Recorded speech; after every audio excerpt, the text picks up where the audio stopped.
Good morning विद्यार्थी मित्रों, केम छो भाई? मजामां? जुओ आई गया छीए भाई तमारी समक्ष फरी तमारी सेवामां। जोजो माइंड ब्लोइंग वस्तु लईने भाई ऑलवेज आपणी बधी वस्तु माइंड ब्लोइंग फेंटास्टिक जोरदार हिस्ट्री जोई जाए। जोजो भाई विद्युत चुंबकीय तरंगोनो वर्णपट। भाई वाराफरती विद्युत चुंबकीय तरंगो शोधाता गया।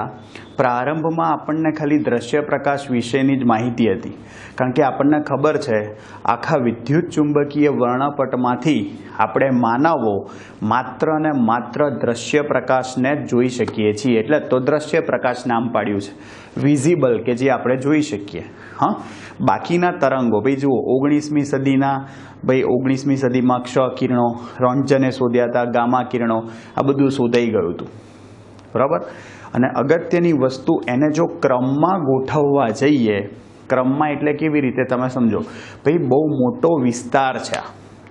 हाँ, तमे समझो 10ની माइनस तमे समझो 12 घात थी लई अने 10ની माइनस तमे समझो ऑलमोस्ट 10ની प्लस 6 घात सुधीनो मीटर अंतरनो जे विस्तार छे तमे समझो 10ની 18 घातनो गुणोत्तर थाय। बहु मोटो विस्तार थयो कहेवाय, समझ्या?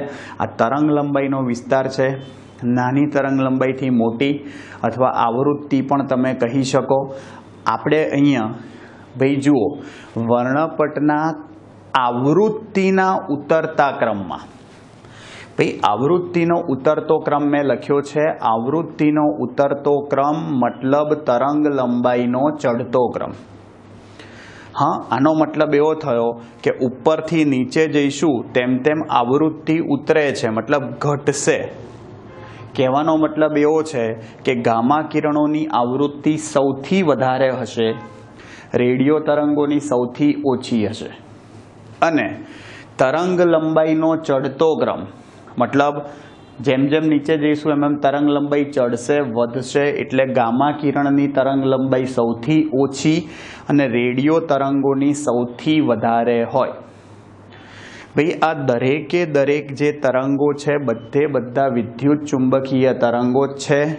गामा किरणों, पछी क्ष किरणों, पछी पारजांबली एटले के अल्ट्रावायोलेट किरणों, दृश्य प्रकाश, पाररक्त एटले इन्फ्रारेड पण कहेवाय, माइक्रो तरंगो अने रेडियो तरंगो। भाई अपना जगदीश चंद्र बोजे जे शोध्या था 5 मिलीमीटर थी 25 मिलीमीटर तरंग लंबाई, माइक्रो तरंगो कहेवाय। खबर पड़ी? खास ध्यान रखजो। एक्चुअली रेडियो तरंग में भी 2 प्रकार आवे छे, टूंका अने लांबा रेडियो तरंगो।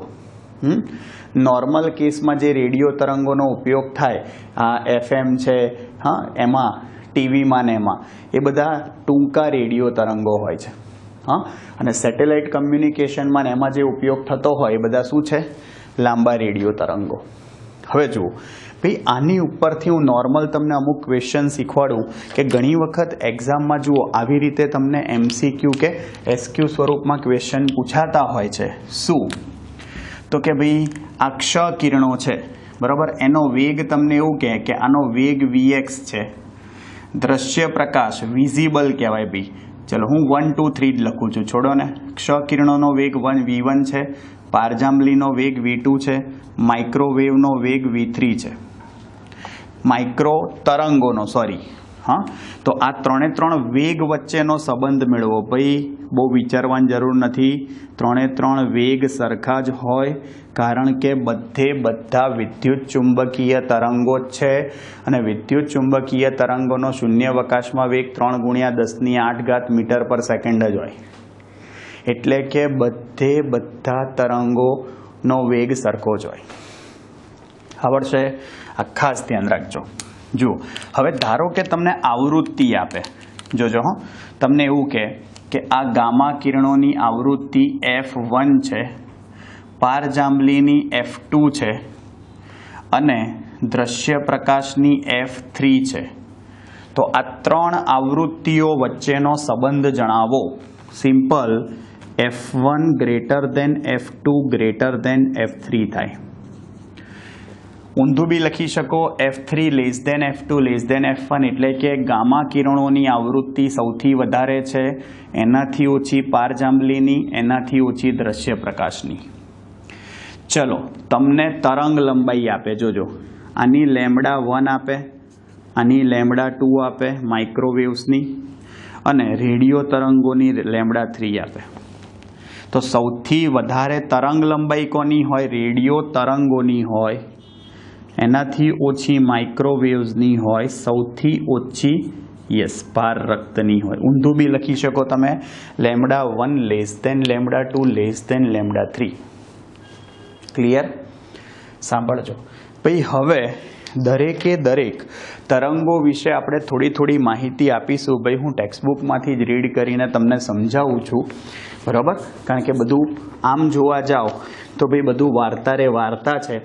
હા, પણ અગત્યની વસ્તુ ભાઈ આમાંથી નાની વસ્તુઓ એ લોકો લાઈનો ઉઠાઈ અને ઇવન કમ્પિટિટિવ એક્ઝામમાં પણ પૂછતા હોય છે.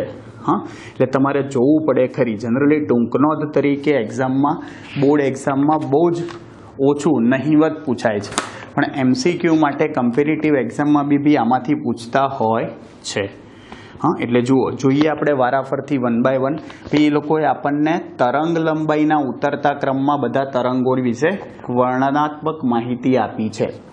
એટલે પહેલા રેડિયો તરંગો છે. ભાઈ મેક્સિમમ આપણે આનો જ ઉપયોગ કરીએ છીએ. મેં તમને કીધું એમ કે રેડિયો હોય, ટીવી હોય, એ બધામાં ભાઈ આનો ઇવન મોબાઈલ કમ્યુનિકેશનમાં બી એનો જ ઉપયોગ થાય. હા, એટલે સંદેશા વ્યવહારમાં વપરાતા તરંગો એ આપણા રેડિયો તરંગો થયા. ક્લિયર? ભાઈ જુઓ શું કહે છે રેડિયો તરંગો. રેડિયો તરંગો એક વાહક તારમાં વિદ્યુત ભારની પ્રવેગિત ગતિ દ્વારા ઉત્પન્ન થાય છે. ઉદ્ગમ થયું, વિદ્યુત ભારની પ્રવેગિત ગતિ દ્વારા ઉત્પન્ન થાય. તેમનો રેડિયો અને ટેલિવિઝનના સંદેશા વ્યવહાર તંત્રોમાં ઉપયોગ થાય છે. સામાન્ય રીતે 500 કિલોહર્ટ્ઝથી 1000 મેગાહર્ટ્ઝની આવૃત્તિના ગાળામાં રહેલો હોય છે. ભાઈ આવૃત્તિનો ગાળો આપ્યો છે AM. AM એટલે એમ્પ્લિટ્યુડ મોડ્યુલેશન કહેવાય. FM એટલે ફ્રીક્વન્સી મોડ્યુલેશન કહેવાય. જુઓ, AM એમ્પ્લિટ્યુડ મોડ્યુલેશન બેન્ડ 530 કિલોહર્ટ્ઝથી 1710 કિલોહર્ટ્ઝની વચ્ચે હોય છે. 54 મેગાહર્ટ્ઝ સુધીની ઊંચી આવૃત્તિઓ શોર્ટ વેવ બેન્ડ્સ, SW એટલે શોર્ટ વેવ બેન્ડ્સ માટે વપરાય. ટીવીના તરંગો જે છે એ 54 મેગાહર્ટ્ઝથી 890 મેગાહર્ટ્ઝના ગાળામાં હોય છે. કારણ કે ટીવીમાં ભાઈ ઓડિયો અને વિઝ્યુઅલ બંને આવે, સંભળાય બી ખરી અને દેખાય બી ખરી. જ્યારે રેડિયોમાં ખાલી સંભળાય એટલે રેડિયો FM જે છે ફ્રીક્વન્સી મોડ્યુલેટેડ બેન્ડ, ભાઈ જોજો એનો વિસ્તાર ભાઈ 88થી 108 મેગાહર્ટ્ઝ સુધી હોય છે. મેં તમને થિયરીમાં પણ કીધું હતું, આ તો 7મા ચેપ્ટરમાં અનુનાદ વખતે સમજાવ્યું ત્યારે. અને મોબાઈલ ફોન ધ્વનિ સંદેશા વ્યવહાર માટે ખૂબ ઊંચી આવૃત્તિ UHF અલ્ટ્રા હાઈ ફ્રીક્વન્સી કહેવાય. અને અલ્ટ્રા હાઈ ફ્રીક્વન્સી એટલે એવું કહી શકો તમે, ઓલમોસ્ટ તમે સમજો 700થી 1000 મેગાહર્ટ્ઝ જેવું થાય. હા, એનો ઉપયોગ થતો હોય છે. ક્લિયર? ટૂંકમાં સંદેશા વ્યવહારમાં આપણે રેડિયો તરંગોનો ઉપયોગ કરીએ છીએ. જો બીજું છે માઇક્રોવેવ્સ. જો માઇક્રોવેવ ટૂંકી તરંગ લંબાઈ ધરાવતા રેડિયો તરંગો એવું પણ એને કહી શકાય, જેની આવૃત્તિ ગીગાહર્ટ્ઝના ક્રમની હોય છે. એ ચોક્કસ પ્રકારની વેક્યુમ ટ્યુબ, ક્લિસ્ટ્રોન, મેગ્નેટ્રોન અને ઘન ડાયોડ તરીકે ઓળખાય છે. એની મદદથી મેળવવામાં આવે છે માઇક્રોવેવ્સ. તેમની ટૂંકી તરંગ લંબાઈને કારણે તેનો ઉપયોગ એરોપ્લેનના દિશા નિયંત્રણમાં વપરાતા રડાર માટે સગવડ ભર્યો છે. ધ્યાન રાખજો, બધા ઉપયોગો ક્યાંક ને ક્યાંક તમને MCQમાં કામમાં આવે. આ રડાર, ભાઈ રડાર એટલે તો ખબર છે ને તમને, radar RADAR, radio detecting and ranging. Radio detecting and ranging, radio detector. હા, એટલા માટે આ રડાર બોલની ઝડપ, ટેનિસમાં સર્વિસ માટે ને વાહનોની ઝડપ શોધવા માટેની સ્પીડ ગન માટેનો પણ આધાર પૂરો પાડે છે. ભાઈ આપણે મેચ જોતા હોઈએ એટલે ખબર છે પેલું બેટ સ્પીડ, બોલ સ્પીડ લખેલી આવે છે કે ભાઈ જસપ્રીત બુમરાહે બોલ નાખ્યો, બમ ભમાઈને બૂમ બૂમ બુમરાહ, તો તમારે સમજો એ બોલની ઝડપ 147 કિલોમીટર પ્રતિ કલાક હોય. મોહમ્મદ શામી 140 કિલોમીટર, ભાઈ બતાવે ને. યસ, આ ટેકનોલોજીનો ઉપયોગ થાય એના માટે. હા, ટેનિસમાં બી ભાઈ સર્વિસની સ્પીડ હોય, સમજ્યા, એ બધામાં આનો ઉપયોગ થતો હોય. માઇક્રોવેવ ઓવન એ આ તરંગોનો ખૂબ જ રસપ્રદ ઘરેલું ઉપયોગ છે. આવા ઓવનમાં માઇક્રોવેવની આવૃત્તિ એ પાણીના અણુઓની અનુનાદીય આવૃત્તિ સાથે મેળવેલ હોવાથી તરંગમાંની ઉર્જા અસરકારક રીતે અણુઓની ગતિ ઉર્જા તરીકે રૂપાંતરિત કરી શકાય છે. આને લીધે પાણી ધરાવતા કોઈપણ ખોરાકનું તાપમાન વધારી શકાય છે. હા, ખાસ ધ્યાન રાખજો ભાઈ. એના પછી નીચે માહિતી માટે ભાઈ માઇક્રોવેવ ઓવન તમને આપ્યું છે થોડું ડિટેલમાં, તમારે જોવું હોય તો તમે જોઈ શકો છો. જો પારરક્ત તરંગો, ઇન્ફ્રારેડ વેવ્સ કહેવાય ભાઈ. પૃથ્વી ઉપર સૂર્યપ્રકાશમાંથી આવતા જે તરંગો છે એમાં પૃથ્વી પર ગરમી લાવવા માટે જો કોઈ જવાબદાર તરંગો હોય તો એ પારરક્ત તરંગો છે. એના કારણે સમગ્ર પૃથ્વી પરનું તાપમાન જળવાઈ રહેલું છે, જેને તમે ગ્રીન હાઉસ ઇફેક્ટ કહો છો.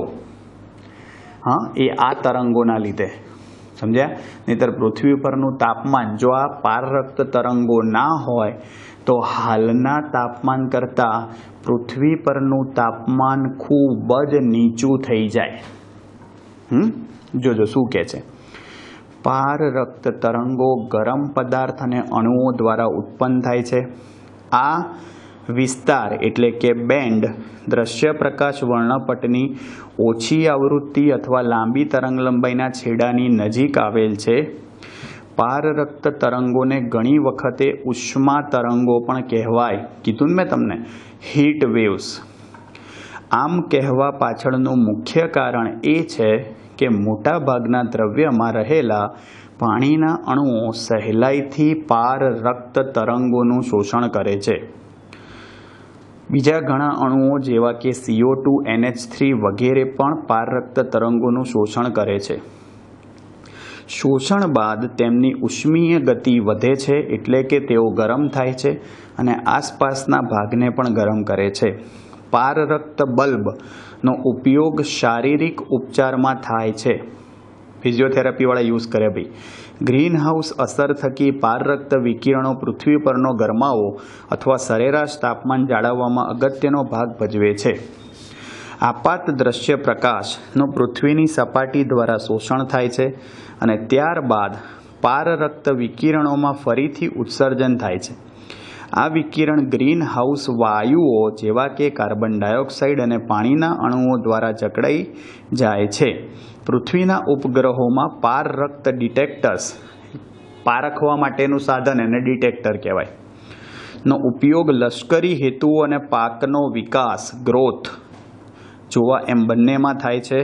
ઇલેક્ટ્રોનિક ઉપકરણો, દાખલા તરીકે LED ભણીશું આપણે 14મા ચેપ્ટરમાં, પણ પારરક્ત વિકિરણનું ઉત્સર્જન કરે છે અને તેમનો ઘર વપરાશની ઇલેક્ટ્રોનિક વસ્તુઓ જેવી કે ટીવી, વિડીયો રેકોર્ડર અને હાઈફાઈ તંત્રોમાં રિમોટ સ્વિચમાં બહોળા પ્રમાણમાં આપણે LED વાપરીએ છીએ ને ભાઈ.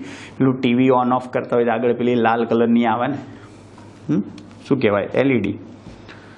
ચાલો, એના પછી ચોથા છે દ્રશ્ય પ્રકાશ, જેને આપણે જોઈ શકીએ. તે સૌથી જાણીતું વિદ્યુત ચુંબકીય તરંગોનું સ્વરૂપ છે. આ વર્ણપટનો એક એવો ભાગ છે જે મનુષ્યની આંખ દ્વારા પરખાય છે. તેની આવૃત્તિ 4×1014 હર્ટ્ઝથી 7×1014 હર્ટ્ઝ છે, અથવા તરંગ લંબાઈ 700 થી 400 નેનોમીટરની વચ્ચે હોય છે. એંગસ્ટ્રોમમાં લખો તો 7000 એંગસ્ટ્રોમથી 4000 એંગસ્ટ્રોમ લખાય. આપણી આસપાસમાં રહેલ વસ્તુઓ પરથી ઉત્સર્જિત અને પરાવર્તિત દ્રશ્ય પ્રકાશની મદદથી આપણને વિશ્વ અંગેની માહિતી મળે છે. આપણી આંખો આ તરંગલંબાઈઓના ગાળા માટે સંવેદનશીલ છે. જુદા જુદા પ્રાણીઓ જુદી જુદી તરંગલંબાઈઓ માટે સંવેદનશીલ હોય છે. સાપ પારરક્ત તરંગોને પારખી શકે છે અને ઘણા જંતુઓનો દ્રશ્યગાળો પારજાંબલી વિભાગ સુધી વિસ્તરેલો હોય છે. ભાઈ ઘણા પક્ષીઓ પારજાંબલી કિરણો પણ જોઈ શકે અને સાપ જે છે ને ઇન્ફ્રારેડ તરંગોને પણ જોઈ શકે અને એ જે રિફ્લેક્શન થતું હોય ને એની મદદથી એનો શિકાર કરતો હોય. જોરદાર વસ્તુ છે. હા, પણ આપણે ખાલી શું જોઈ શકીએ છીએ? માત્ર ને માત્ર દ્રશ્ય પ્રકાશ.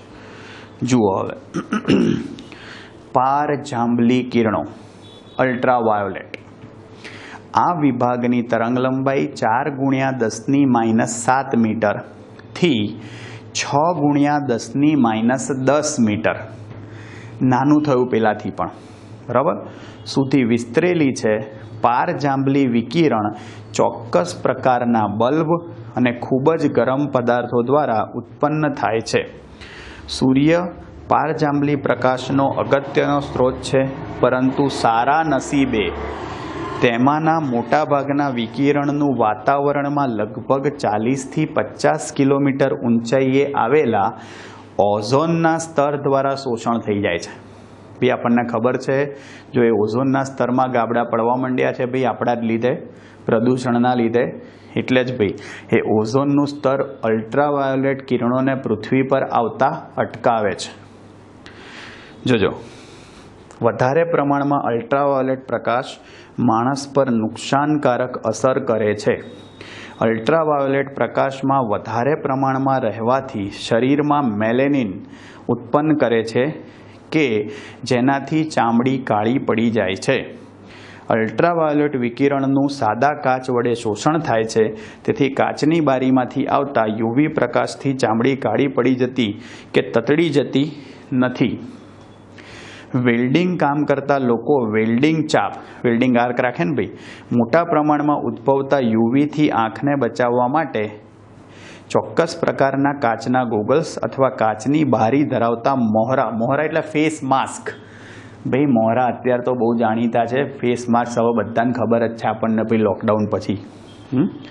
તેની ઓછી તરંગ લંબાઈને કારણે અલ્ટ્રાવાયોલેટ વિકિરણોને ખૂબ પાતળા કિરણપુંજ તરીકે કેન્દ્રિત કરી શકાય છે કે જેનો ઉપયોગ ખૂબ ચોકસાઈ ધરાવતા ઉપયોગો જેવા કે આંખના વાડકાપ સર્જરી, ભાઈ લેસિક સર્જરી કહેવાય, લેસર આસિસ્ટેડ ઇન સીટુ કેરાટોમિલેશન, અલારી જીભ બોલી ગઈ બોલતા એની માન. જોજો માં થાય છે. અલ્ટ્રાવાયોલેટ લેમ્પનો ઉપયોગ પાણી શુદ્ધ, પૂછાતું નહીં, ફૂલ ફોર્મ ચિંતા ના કરતા, લેસિકનું કરવાના ઉપકરણમાં જંતુનાશક કરવા માટે વપરાય છે. વાતાવરણમાંનું ભાઈ આપણા ઘરે આરઓ અને પેલું હોય ને પ્યોરિફાયર વોટર, એમાં આનો જ ઉપયોગ થાય. વાતાવરણમાંનું ઓઝોનનું સ્તર સુરક્ષા કવચનું કામ કરે છે અને તેથી તેની ક્લોરોફ્લોરોકાર્બન વાયુ, ફ્રીઓન કહેવાય એને, દ્વારા સર્જાતી અછત એક આંતરરાષ્ટ્રીય ચિંતાનો વિષય છે. જુઓ છેલ્લા બે રહ્યા ભાઈ ક્ષ કિરણો. જો શું કહે છે? વિદ્યુત ચુંબકીય વર્ણપટના અલ્ટ્રાવાયોલેટ વિભાગ પછી આવતા ભાગને ક્ષ કિરણો કહે છે. તેના ઔષધીય દાક્તરી ઉપાયને, દાક્તરી એટલે ભાઈ ડૉક્ટરમાં હું, કારણે આપણે ક્ષ કિરણોથી પરિચિત છીએ. ભાઈ આપણે એક્સરે કરાવવા જઈએ જ છીએ ઘણી બધી વાર, કંઈ તકલીફ પડે તો, હા કોઈનો મણકો બણકો ભાગી જાય તો, આડો પડ્યો હોય તો, તે લગભગ 10⁻8 મીટર એટલે કે 10 નેનોમીટરથી છેક 10⁻14 મીટર, 10⁻4 નેનોમીટર સુધીની તરંગ લંબાઈ ધરાવે છે. ક્ષ કિરણો ઉત્પન્ન કરવાની એક સામાન્ય રીતમાં ખૂબ ઊંચી ઉર્જા ધરાવતા ઇલેક્ટ્રોનને ધાતુના લક્ષ્ય પર પ્રતાડિત કરી ક્ષ કિરણો ઉત્સર્જિત કરવામાં આવે છે. ક્ષ કિરણોનો ઉપયોગ ઔષધીય શાખામાં રોગના નિદાન માટેના એક સાધન તરીકે અને અમુક પ્રકારના કેન્સરના ઉપચારમાં થાય છે. ક્ષ કિરણો જીવિત માંસપેશીઓને નુકસાન કે નાશ કરી શકતા હોવાથી તેનો વધુ પડતો અને બિનજરૂરી ઉપયોગ ટાળવો જોઈએ. એમ રોજ સવાર પડે એક્સરે કરાવવાના નીકળી જવાય, હા તકલીફ થઈ જાય નહીંતર. અને છેલ્લે છે ગામા કિરણો. તેઓ વિદ્યુત ચુંબકીય વર્ણપટની સૌથી વધારે આવૃત્તિવાળા ભાગમાં આવેલા છે. મેં હમણાં જ કીધું હતું તમને, સૌથી વધારે આવૃત્તિ ગામા કિરણોની હોય. ગામા બી બોલાય, ગેમા પણ બોલાય ગુજરાતીમાં તો. અને તેમની તરંગ લંબાઈ લગભગ 10⁻10 મીટરથી 10⁻14 મીટર કરતાંય નાની હોય છે. આવા ઉચ્ચ આવૃત્તિ ધરાવતા વિકિરણો ન્યુક્લિયર પ્રક્રિયાઓમાં અને રેડિયો એક્ટિવ ન્યુક્લિયસોમાંથી ઉત્સર્જિત થાય છે, તેમનો ઉપયોગ ઔષધીય શાખામાં કેન્સરના કોષોને નાબૂદ કરવામાં થાય છે. જુઓ ભાઈ, તમને જે નીચે કોષ્ટક આપ્યું છે ને, એ કોષ્ટક ખાલી જાણકારી માટે નથી. આ જે બધું ભણ્યા ને આપણે, એનો સારાંશ આપ્યો છે. એટલે ખાસ ધ્યાન રાખજો, આ જે કોષ્ટક 8.1 છે ને, તમારે એટલું જ તૈયાર કરવાનું. એટલે આ બધા તરંગો આવી જાય. એમાં તમને તરંગ લંબાઈનો ગાળો આપ્યો છે, ઉત્પાદન આપ્યું છે અને પરખ આપી છે. ખબર પડી કે પરખ કેવી રીતે થાય, બરોબર? ખાલી ઉપયોગો નથી આપ્યા, એ તમારે ખાલી એક વખત જોવા પડે. ક્લિયર? આપણે એક કામ કરીએ, પેલું ભાઈ માઇક્રોવેવ ઓવન છે ને, એકવાર વાંચી જ કાઢીએ. મસ્ત છે. માઇક્રોવેવનો ઉપયોગ બી આપણે ઘરમાં રોજબરોજના જીવનમાં હવે માઇક્રોવેવ બી વપરાય જ છે. હા, પહેલાંના જમાનામાં લોકોના ઘરમાં નહોતું વપરાતું, પણ હવે નોર્મલી જેમ પહેલાં ફ્રીજ બહુ ઓછા હતા, એમ હવે ધીમે ધીમે સમજો ફ્રીજ, ટીવી, એસી બી પહેલાં બધાના ઘરમાં નહોતા, પણ હવે હોય છે. હા, સમજો નોર્મલ થઈ ગયું. એટલે આપણે જોઈ લઈએ એકવાર, બરાબર? વિદ્યુત ચુંબકીય વિકિરણ વર્ણપટ એક માઇક્રોવેવ તરીકે ઓળખાતો ભાગ ધરાવે છે. ખબર જ આવે આપણને. આવા તરંગોની આવૃત્તિ અને ઉર્જા દ્રશ્ય પ્રકાશ કરતાં ઓછી, પરંતુ તરંગ લંબાઈ તેના કરતાં વધારે હોય છે. માઇક્રોવેવ ઓવનનો સિદ્ધાંત શું છે, કેવી રીતે કાર્ય કરે છે જોઈએ. આપણો હેતુ ખોરાક રાંધવાનો કે ગરમ કરવાનો છે. ખોરાકની દરેક ચીજો જેવી કે ફળ, શાકભાજી, માંસ, એકદળીય અનાજ વગેરેમાં તેના ઘટક તરીકે પાણી હોય છે. હવે જ્યારે આપણે એમ કહીએ કે કોઈ પદાર્થ ગરમ થયો, એટલે આપણે શું સમજીએ? જ્યારે પદાર્થનું તાપમાન વધે છે ત્યારે અસ્તવ્યસ્ત ગતિ કરતા અણુ કે પરમાણુઓની ઉર્જા વધે છે, અને આ અણુઓ ઊંચી ઉર્જા સાથે ગતિ કે દોલન કે ભ્રમણ કરે છે. પાણીના અણુઓની ભ્રમણની આવૃત્તિ લગભગ 2.45 ગીગાહર્ટ્ઝ છે. ભાઈ, પાણીના ભ્રમણની આવૃત્તિ લગભગ કેટલી છે? 2.45 ગીગાહર્ટ્ઝ. જો પાણી આ આવૃત્તિ ધરાવતા માઇક્રોવેવને ગ્રહણ કરે તો તેના અણુઓ આ વિકિરણનું શોષણ કરશે કે જે પાણીને ગરમ કરવા બરાબર છે. અનુનાદ. આ અણુઓ તેમની ઉર્જા આસપાસ રહેલા ખોરાકના અણુઓને આપશે, જેથી ખોરાક ગરમ થશે. આના માટે આપણે પોર્સેલિનના વાસણોનો ઉપયોગ કરવો જોઈએ અને નહીં કે ધાતુના, કારણ કે સંગ્રહિત વિદ્યુતભારને કારણે ઇલેક્ટ્રિક શોક લાગવાનો ભય રહે છે. પોર્સેલિન વાસણો, ખબર છે આપણને, અલગ ટાઈપના પોર્સેલિનના કાચના વાસણો, કાચના બી ચાલે ભાઈ, ધાતુમાં ના રખાય, શોક લાગે. પોર્સેલિન વાસણો આનાથી સુરક્ષિત અને ઠંડા રહે છે, કારણ કે તેમના મોટા અણુઓ ખૂબ જ ઓછી આવૃત્તિથી દોલન અને ચાક ગતિ કરે છે. તેથી માઇક્રોવેવનું શોષણ કરતા નથી, તેથી તેઓ ગરમ થતા નથી. આમ માઇક્રોવેવ ઓવનનો મૂળભૂત સિદ્ધાંત ઓવનના જે ભાગમાં ખોરાક મૂકવામાં આવે છે તે ભાગમાં યોગ્ય આવૃત્તિના માઇક્રોવેવ વિકિરણ ઉત્પન્ન કરવાનો છે. આમ કરવાથી વાસણને ગરમ કરવા ઉર્જા વેડફાતી નથી.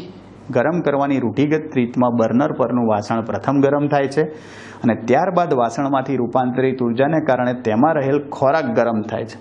માઇક્રોવેવમાં આનાથી ઉલટું, ખોરાકમાં રહેલ પાણીના અણુઓને સીધી ઉર્જા મળે છે, જે પછીથી સમગ્ર ખોરાકને પહોંચે છે. એટલે ઉર્જાનો શું થાય? બચાવ થાય. સમજ્યા ભાઈ? જુઓ બાપા, બહુ બોલવું પડ્યું. જોજો,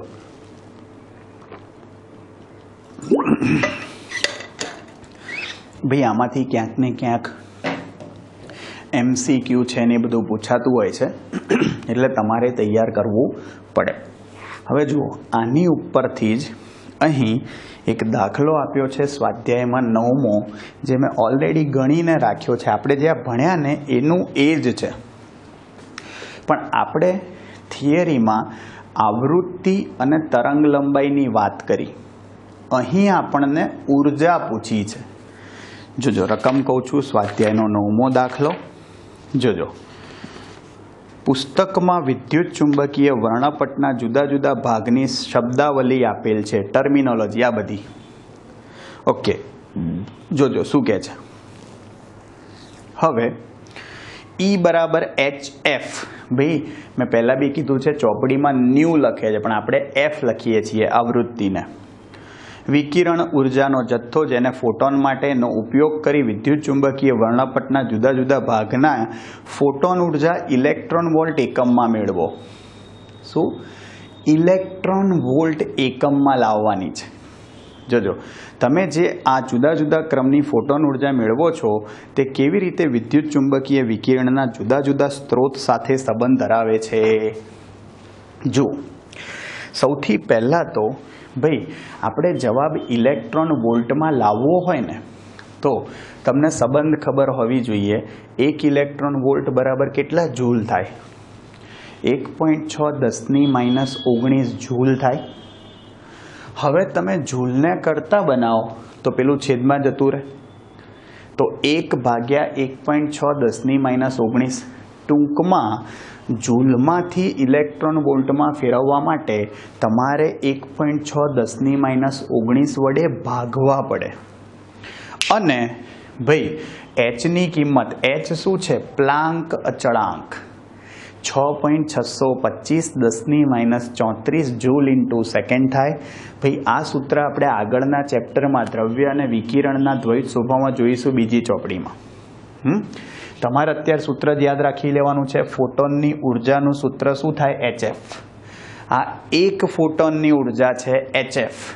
H પ્લાન્ક અચળાંક છે અને F આવૃત્તિ છે. આપણે ન્યુ નથી લખતા, F લખીએ છીએ. હવે જુઓ, વારાફરથી આપણા જે રેડિયો તરંગો છે એ રેડિયો તરંગો ભાઈ જોજો એ કઈ આવૃત્તિમાં છે? તો કે રેડિયો તરંગોની આવૃત્તિ આ રહી 3 × 10. એ તમારે યાદ રાખવું પડે, હા, દાખલો પૂછાય તો. અને એના માટે E બરાબર HF કિંમત મૂકીને દર વખતે 1.6 10 - 19 વડે ભાગશો એટલે જવાબ ઇલેક્ટ્રોન વોલ્ટમાં આવશે. જુઓ જો આવૃત્તિ રેડિયો તરંગોની સૌથી ઓછી હોય, ભાઈ સૌથી ઓછી હોય અને એટલા માટે તમે સમજો કે એની ઉર્જા પણ સૌથી ઓછી હોય. જુઓ 10 - 6 ઇલેક્ટ્રોન વોલ્ટ આવી, કારણ કે E બરાબર HF છે એટલે E ચલે છે F થાય, અને E ચલે છે F નો મતલબ શું? સિમ્પલ ભાઈ સમપ્રમાણમાં છે. વધે તો વધે, ન ઘટે તો ઘટે. આવડશે? આ ખાસ ધ્યાન રાખજો. ભાઈ આ તમારા ફોટોનની ઉર્જા થઈ. ક્લિયર? હવે જોજો શું કહે છે. ભાઈ આ કિંમતો મૂકી અને જુઓ ઉદ્ગમ શું, સ્ત્રોત શું? દોલન કરતો વિદ્યુતભાર ઉપરોક્ત વિકિરણ. આપણે થિયરીમાં કીધું જ હમણાં, એ જ છે. જુઓ માઇક્રોવેવ્સ જે છે એની આવૃત્તિ 10 છે. કિંમતો મૂકવાની એ જ રીતે. જવાબ જુઓ 10 ઉર્જા વધતી જશે. તમે જોજો -6 છે, વધતી ગઈ. આવૃત્તિ વધશે એમ ઉર્જા વધશે. આપણને ખબર છે રેડિયો તરંગો જે છે એની આવૃત્તિ સૌથી ઓછી, તરંગ લંબાઈ સૌથી વધારે છે, પણ આવૃત્તિ ઓછી છે એટલે ઉર્જા ઓછી હશે. ક્લિયર? અને જુઓ ક્લિસ્ટ્રોન વાલ, મેગ્નેટ્રોન વાલ અને ઘન ડાયોડ બી લખાયો. હમણાં કીધું ને થિયરીમાં ઘન ડાયોડ એના લીધે ઉત્પન્ન થાય. ચલો પારરક્ત વિભાગ માટે આવૃત્તિ 10 હા, તો એના મતલબ કે ભાઈ જો એની ઉર્જા કેટલી થઈ? આટલી ને આટલી જ આવે, પણ 10 - 2 વધતી જાય છે. ભાઈ પરમાણવીય અને આણવીય ઉત્તેજનામાંથી ઉપરોક્ત વિકિરણ, પરમાણુ અને અણુ ઉત્તેજિત થાય હા ત્યારે માઇક્રોવેવ્સ પારરક્ત તરંગો ઉત્પન્ન થાય. દ્રશ્ય વિભાગ ભાઈ એની આવૃત્તિ 6 × ભાઈ આપણે એવરેજ આવૃત્તિઓ લીધી છે, સરેરાશ. આપણને ખબર છે કે ભાઈ આપણે જોયું થિયરીમાં, એટલે જે આવૃત્તિ હતી એની આપણે એવરેજ લીધી છે, સરેરાશ. E બરાબર HF. જુઓ ઇલેક્ટ્રોન વોલ્ટ ક્રમની આવૃત્તિ છે, બરાબર, ઉર્જા છે. પરમાણુમાં વેલેન્સ ઇલેક્ટ્રોનની સંક્રાંતિ વડે ઉપરોક્ત વિકિરણ મળે છે, બરાબર. અને અલ્ટ્રાવાયોલેટ વિભાગ એની આવૃત્તિ કેટલી હોય? 10 - 15 10 - 15. હા, ઉર્જામાં બહુ ફરક નથી, એના કરતાં સહેજ જ વધારે છે. ઉત્તેજિત પરમાણુ વડે આ ઉત્પન્ન થાય વિકિરણ. ઓકે. અને ક્ષકિરણોની આવૃત્તિ ભાઈ 3 × 10 આજુબાજુ હોય. અને આ જે ઉર્જા છે જુઓ 10 electron volt, kilo electron volt ક્રમની ઉર્જા એ કહેવાયા. સમજ્યા તમે? અને પ્રચંડ વેગથી ગતિ કરતો ઇલેક્ટ્રોન જ્યારે અથડામણ કરે પરમાણુ સાથે અને એકાએક સ્થિર થાય ત્યારે આ પરમાણુ ઉત્તેજિત થઈને પાછો ધરા સ્થિતિમાં આવે ત્યારે આ પ્રકારના વિકિરણનું ઉત્સર્જન કરે. અને ગામા વિકિરણના વિભાગ માટે સૌથી વધારે આવૃત્તિ હોય 3 ગુણ્યા 10⁻20 સૂત્ર એનું એ છે HF 1.6 10⁻−19 વડે ભાગો એટલે જવાબ ઇલેક્ટ્રોન વોલ્ટમાં ફેરવાઈ જાય. બધા જવાબ આપણે ઇલેક્ટ્રોન વોલ્ટમાં સૌથી વધારે જુઓ મેગા ઇલેક્ટ્રોન વોલ્ટ થઈ ઉર્જા જુઓ મેગા ભાઈ 10⁶ છે અને 10⁶ હોય તો શું થાય? યસ, મેગા ઇલેક્ટ્રોન વોલ્ટ ક્રમની ઉર્જા થઈ કહેવાય. આવડે? અને ઉત્તેજિત રેડિયો એક્ટિવ ન્યુક્લિયસમાંથી અને ન્યુક્લિયસ જે છે એના ઉર્જા સ્તર બી આ જ ક્રમના હોય એટલે આ પ્રકારની ઉર્જા એમાંથી ઉત્પન્ન થાય. ક્લિયર? જુઓ ભાઈ, આખો તમારો વિદ્યુત ચુંબકીય તરંગોનો વર્ણપટ થયો. ક્લિયર? જુઓ હવે ભાઈ આપણે આખું ચેપ્ટર ભાઈ થિયરી પૂરી થઈ ગઈ. ચેપ્ટરની થિયરી બધી પૂરી થઈ ગઈ. હવે દાખલા જોઈશું ભાઈ બરાબરથી. ઉદાહરણનો પહેલો દાખલો ખતરો દાખલો એકદમ માઇન્ડ બ્લોઈંગ ફેન્ટાસ્ટિક જોરમદાર. જોઈએ. જુઓ ભાઈ, રૂટીનમાં ભાઈ આપણે ગીતો તો બહુ ગાઈએ છીએ તમારા માટે. થોડો ટેમ્પો રે, આમ માહોલ શું આમ થોડો હલકો થઈ જાય.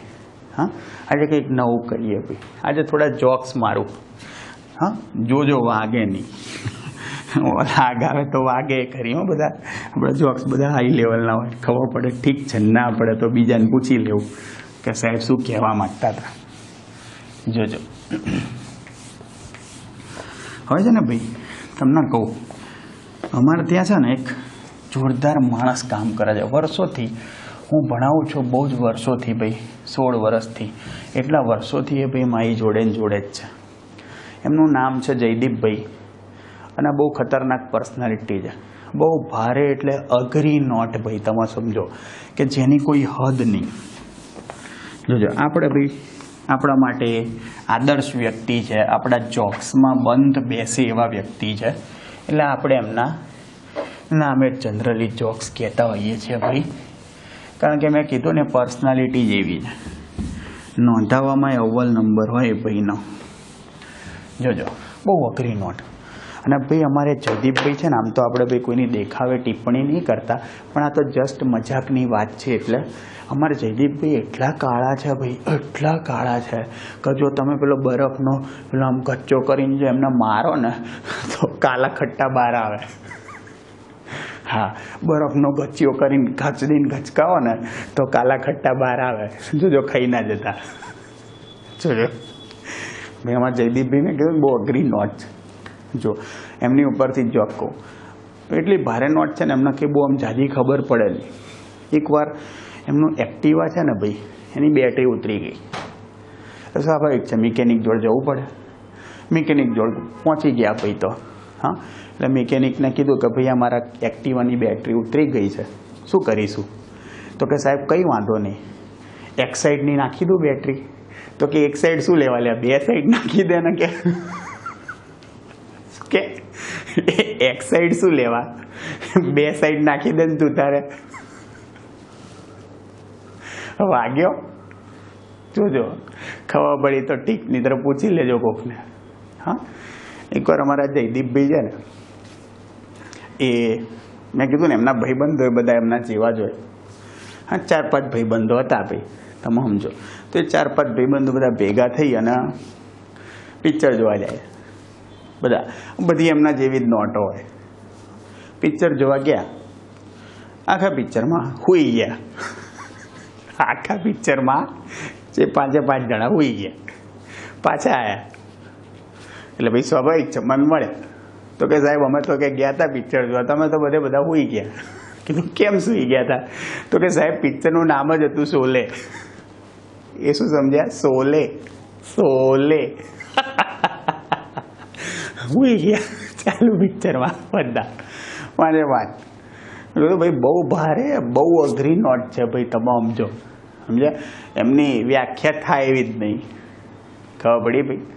એટલે બીજી એક જોરદાર વાત કહું એમની, છેલ્લી વાત, પછી ભાઈ આપણે આગળ દાખલા ગણવાના જ. એટલે જોજો, કે આ લોકડાઉન હતું ને ભાઈ બધું, એટલે સ્વાભાવિક છે પોલીસ બહાર નીકળે તો પેલું કર્ફ્યુ હતો એટલે દંડા મારતી હતી, પણ એમની 5 જણાની ટોળકી છે ને બધી, એ બધી હાઈ લેવલની નોટો.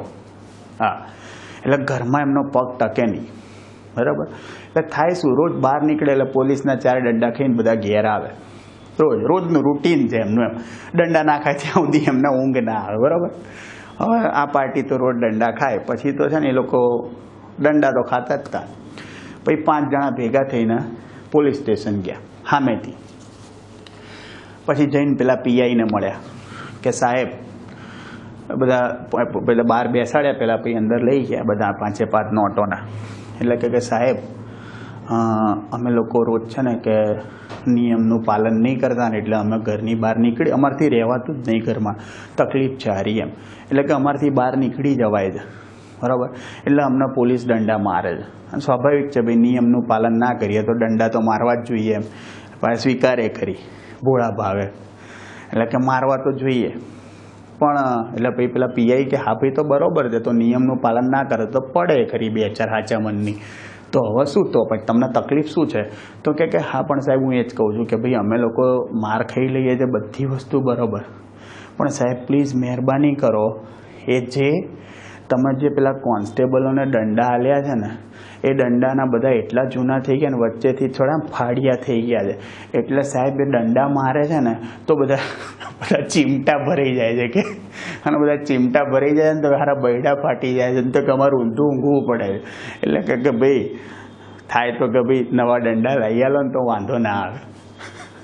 વિચાર કરો, માર તો ખાવો જ છે એમને, પણ કેવું કે ચીમટા ના ભરે એટલે કે દંડા નવા આલો.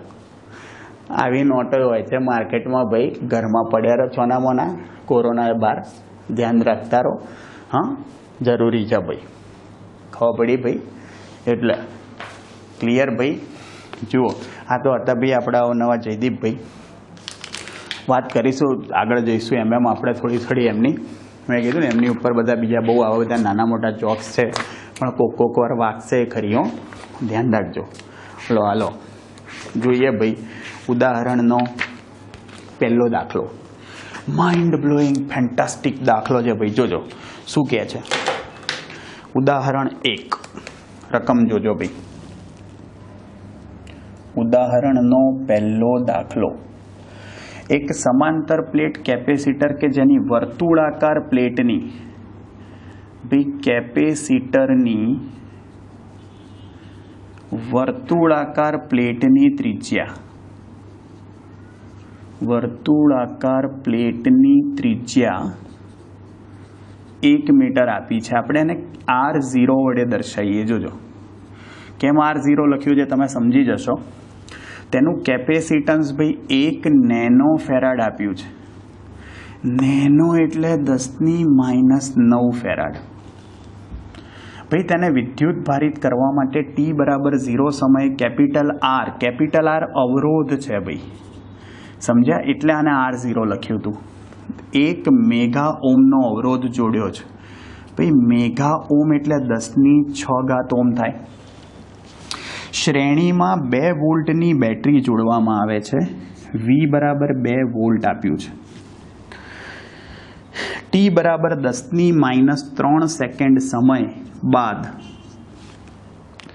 પ્લેટના કેન્દ્ર અને પરિઘ વચ્ચેના મધ્ય બિંદુ P આગળ, ભાઈ પ્લેટના કેન્દ્ર અને પરિઘ વચ્ચેના મધ્ય બિંદુ P આગળ, ભાઈ મધ્ય બિંદુ કીધું હોય તો તમારે કયું અંતર થયું? મધ્ય બિંદુ એટલે R0/2 થાય. 1/2 એટલે 0.5 મીટર થશે. તો આ અંતરે તમારે ચુંબકીય ક્ષેત્ર શોધવાનું છે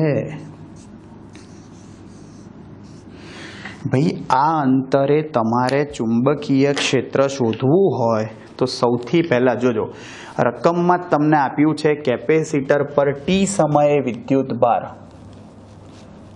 કેપેસિટર પર t સમયે વિદ્યુત ભાર. તો કેપેસિટર પર t સમયે વિદ્યુત ભાર શું લખાય ભાઈ? Q of t. સમયની સાથે વિદ્યુત ભાર બદલાય છે એટલે CV 1 - EXP ઓફ -t/τ, જ્યાં ટો જે છે એને સમય અચળાંક કહેવાય અને એની કિંમત આપેલી જ છે ભાઈ, સમય અચળાંક કહેવાય, એની કિંમત r/c જેટલી થાય. રકમમાં આપ્યું જ છે. હવે જોજો ભાઈ, અહીંયા શું કહે છે, આ r/c જે આપ્યું ને એને સમય અચળાંક કહેવાય.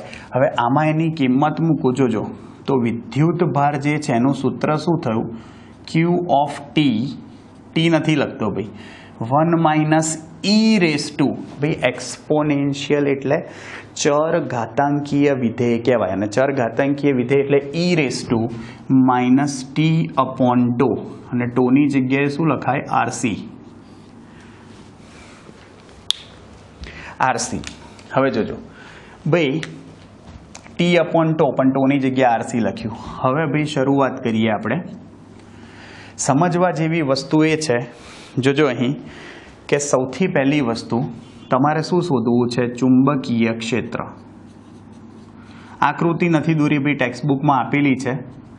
હા, નહીં દોરવી આપણે, કઈ જરૂર નહીં, એમને એમ ચાલશે. ચલો, ચુંબકીય ક્ષેત્રનું સૂત્ર ભાઈ આપણે થિયરીમાં જોયું હતું કે B = μ0 I/d/2πr. જુઓ ભાઈ, જે અંતરે ચુંબકીય ક્ષેત્ર શોધવાનું છે એ અંતર તમારે લખવું પડે. એ અંતર કયું છે, સ્મોલ r. જુઓ આપણે કયા અંતરે શોધવાનું છે ભાઈ, બે પ્લેટોની, ભાઈ પરિઘ અને કેન્દ્રની વચ્ચેનું મધ્ય બિંદુ કીધું છે. વર્તુળાકાર પ્લેટ આપી છે, એના કેન્દ્ર અને પરિઘની વચ્ચેનું એટલે કે મધ્ય બિંદુ કીધું છે, એ અંતર સ્મોલ r કીધું છે. આપણે ત્યાં ચુંબકીય ક્ષેત્ર શોધવું છે, અને ધ્યાનથી જુઓ એટલે જ મેં ID લખ્યું છે, કારણ કે કેપેસિટરની બે પ્લેટોની વચ્ચે, ભાઈ કેપેસિટરની બે પ્લેટોની વચ્ચે તમારે શું લાવવાનું છે, યસ, ચુંબકીય ક્ષેત્ર. અને કેપેસિટરની બે પ્લેટની વચ્ચે કયો પ્રવાહ હોય, સ્થાનાંતર પ્રવાહ. ભાઈ એ જ તો ગયા વખતે આખી વાર્તા કરી હતી, ગયા નહીં એના આગલા ભાઈ, સ્થાનાંતર પ્રવાહ મેક્સવેલ સૂત્ર લાયા હતા. તો જુઓ, જ્યાં સ્થાનાંતર પ્રવાહ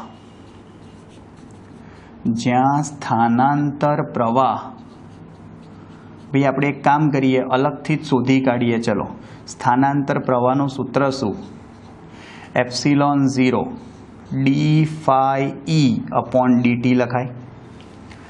ચલો, ε0 φe ની જગ્યાએ ભાઈ φi, e એ cos 0 1 થાય, નથી લખતો. ચલો, ε0 d/dt, વિદ્યુત ક્ષેત્ર તમને ને મને ખબર છે, બે પ્લેટની વચ્ચેના વિસ્તારમાં વિદ્યુત ક્ષેત્ર σ/ε0 થાય. જુઓ, આ ε0 ઉડી જશે, જોજો ધ્યાનથી ભાઈ. હવે ભાઈ આ ID જોજો, સમજજો, d/dt ઓફ સિગ્મા. હવે જોજો, સિગ્મા એટલે q/a થાય, પણ એ જુઓ શું થશે, q/πr02. ભૂલ ના કરતા, આ વસ્તુમાં ભૂલ ના કરતા ભાઈ. વિદ્યુત ભાર ક્યાં છે, કેપેસિટરની પ્લેટો પર છે.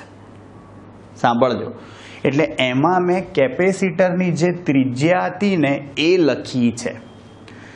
જ્યારે ક્ષેત્રફળ તમારે કયું લેવાનું, જેટલા અંતરે તમારે ચુંબકીય ક્ષેત્ર શોધવું છે. તમારે ચુંબકીય ક્ષેત્ર કેટલા અંતરે શોધવું છે, યસ, સ્મોલ r અંતરે. તો π/r² લેવું પડશે. ખબર પડે છે ભાઈ, આ ભૂલ ના કરતા. તો આનો મતલબ શું થયો, જુઓ, આ સ્થાનાંતર પ્રવાહનું સૂત્ર શું થશે, પાઈ ઉડી ગયા, સ્મોલ r²/r02 અચળ લઈ આવ્યા, અને dq/dt.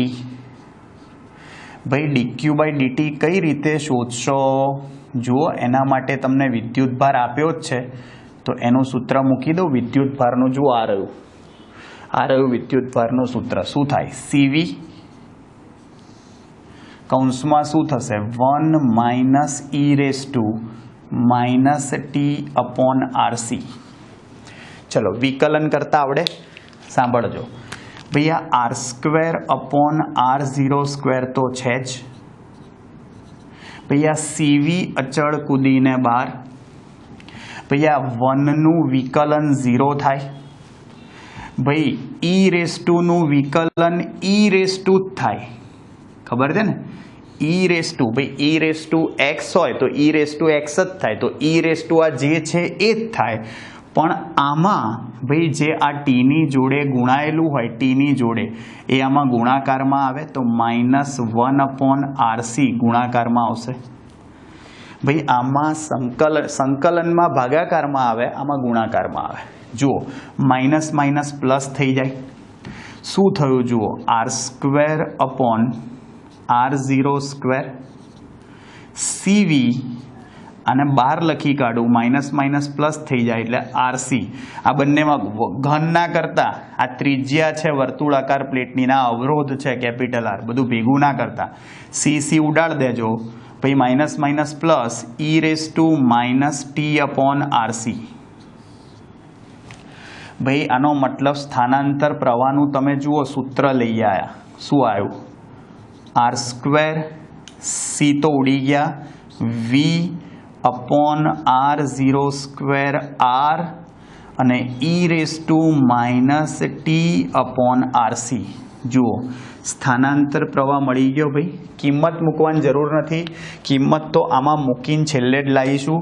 જુઓ આ સમીકરણ નંબર 1 હતું, આ સમીકરણ 2 સ્થાનાંતર પ્રવાહ છે.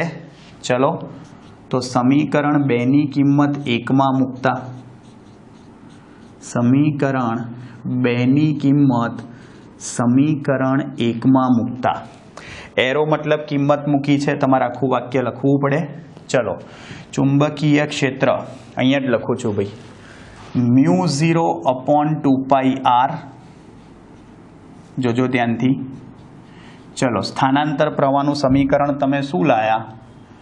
R²v અપોન R0² અને e⁻t/RC.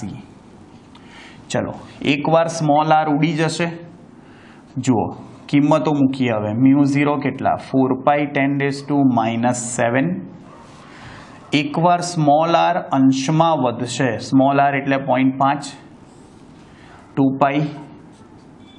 એકવાર સ્મોલ r ઉડી ગયા છે, ઉપર 0.5 થશે. વોલ્ટેજ કેટલા છે?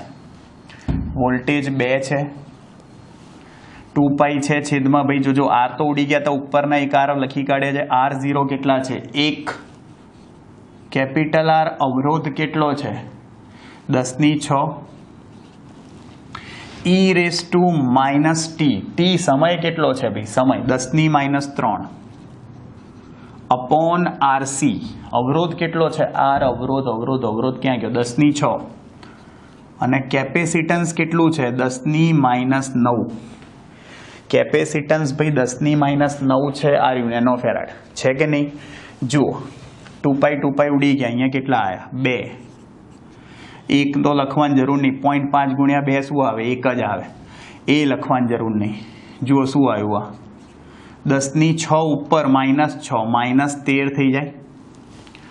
જુઓ હવે આમાં બચ્યું શું? e⁻, ભાઈ 6 અને -9, -3 ઉડી ગયા તો -1 આવે ભાઈ. e⁻−1 લખો તો e⁻−1 એટલે 1/e લખાય.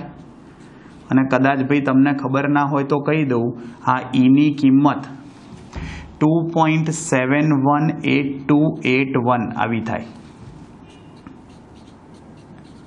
લખી રાખું છું કૌંસમાં e 2.7. ચાલુ જ રહ્યો. તમે ખાલી 2.718 લખશો ને તોય ચાલશે, 2.7 લખશો તોય ચાલશે ભાઈ. જુઓ તો આ ચુંબકીય ક્ષેત્ર ભાઈ તમે ભાગાકાર કરી દો. 2 ભાગ્યા ભાઈ 2 પોઈન્ટ લઈ આવીએ. ચલો ને એકવાર 2 ભાગ્યા 2.718 281 0.736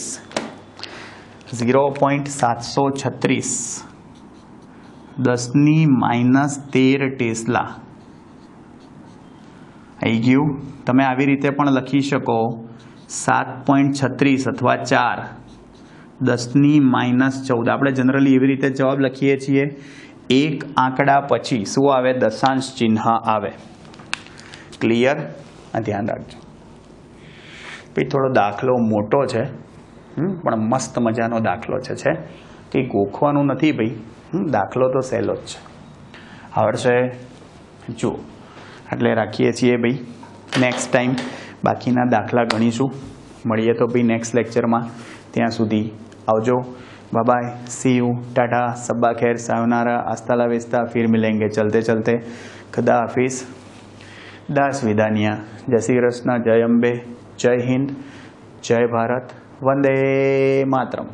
टेक केयर. મળીએ ભાઈ.